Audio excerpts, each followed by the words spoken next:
Bonjour à tous et bienvenue dans cette nouvelle vidéo. Je suis heureux de vous retrouver aujourd'hui.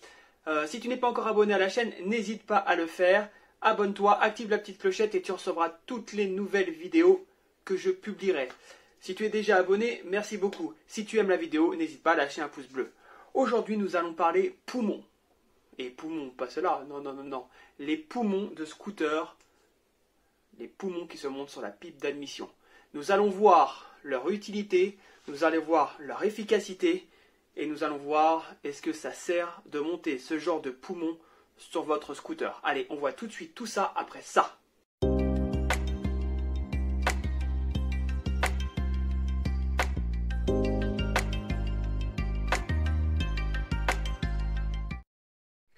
Alors, les poumons de reprise, comme celui-ci par exemple, hop, le petit Polini bleu.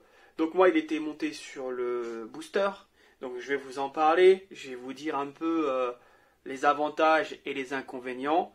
Donc déjà, à quoi ça sert un poumon? En fait, le poumon, c'est un dispositif qui permet de récupérer le carburant non brûlé au niveau de la pipe d'admission, donc vous aurez compris que ça se monte sur la pipe. Et enfin, de le réinjecter instantanément dans la carburation du scooter. Donc c'est censé faire une économie d'essence, puisqu'il récupère l'essence non brûlée, et de le réinjecter dans le moteur de façon impulsive, et donc de vous donner un petit coup de boost. Donc c'est censé vous donner plus d'accélération et plus de reprise. Voilà, ça ne joue en rien sur l'allonge de votre scooter. Donc on est censé gagner en reprise. Comment c'est branché? Ici, vous avez votre pipe d'admission, voilà, qui est directement reliée au moteur. Et en fait, là, ici, vous avez votre carburateur. Et ça, directement, le poumon vient se fixer ici à l'aide d'une pièce qui est fournie avec. Donc, admettons que, voilà, que votre poumon est fixé là. Voilà, ensuite, vous mettez ça sur votre scooter. Et là, il est censé récupérer les gaz non brûlés. Donc les fabricants conseillent de le mettre au plus près, donc c'est-à-dire d'avoir vraiment une durite le plus proche de l'admission, afin qu'il puisse récupérer le maximum de gaz, parce que plus le chemin va être long, et plus bien sûr sa récupération sera pas assez importante, et donc en vérité le poumon ne servira pas à grand chose. Voilà au niveau du montage. Il se peut que vous ayez... certains poumons ont un espèce de domino à trois sorties. Donc en fait comment ça fonctionne, c'est que il y a ici une durite qui va donc sur le, je sais pas trop comment ça s'appelle, on va dire un U à 3. Ensuite vous avez donc la durite qui va là, une autre durite, celle-ci, qui va sur le U, et la dernière elle va sur la décompression du scooter. Voilà, donc ça permet de faire fonctionner les trois en même temps. Au niveau des performances, donc on est censé avoir un gain au niveau de l'essence. Eh ben, je peux vous dire que c'est totalement faux. Vous gagnez rien du tout. Vous économisez pas d'essence avec un poumon. C'est faux. Franchement, c'est faux. Ensuite, au niveau des performances du scooter. Alors, est-ce qu'on gagne en performance? Ça va être simple. Je vais vous montrer encore les performances que j'ai faites avec et sans le poumon sur le tableau directement. Et vous risquez d'avoir des belles surprises. Alors, allez, on y va tout de suite. Alors, nous voici sur le tableau comme d'habitude.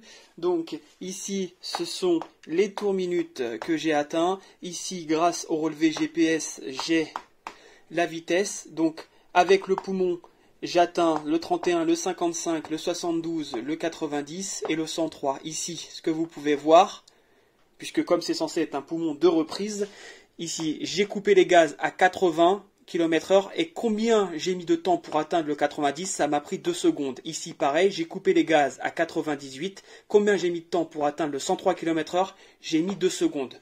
Donc ça, c'est avec le poumon.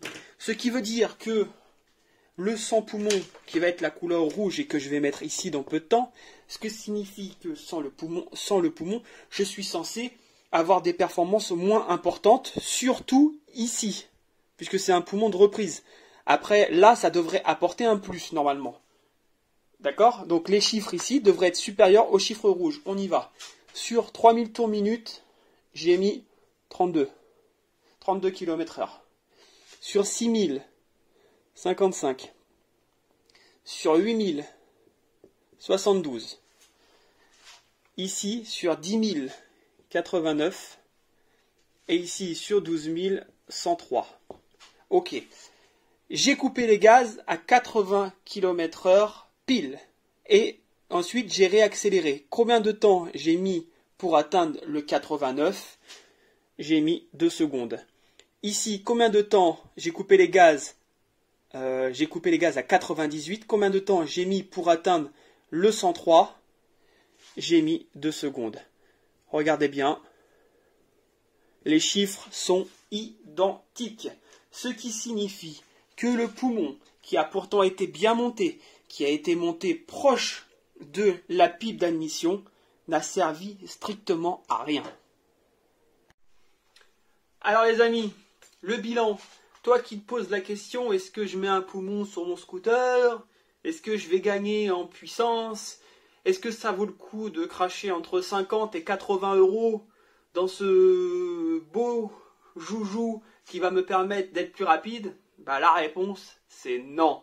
Ne gâchez pas 50 €, voire 80 € dans ce truc qui n'aura qu'une seule chose sur votre scooter. Ça fera joli, c'est tout. Ça fera joli, ça n'a aucune performance malheureusement. Moi-même, je pensais que ça allait apporter quelque chose sur le scooter. Je pensais vraiment que j'allais gagner en reprise et donc j'étais tout content de monter ce truc. Eh ben écoutez les amis, encore une fois, hein, vous savez, quand c'est une arnaque, qu'est-ce qu'on fait? Eh ben ouais, vive les arnaques. Et voilà les amis, encore une arnaque, encore 50 € de perdu. Alors faites attention, méfiez-vous. J'espère que cette vidéo t'a plu. Si elle t'a plu, n'hésite pas à lâcher un pouce bleu et je te dis à bientôt pour d'autres vidéos. Allez, salut les amis.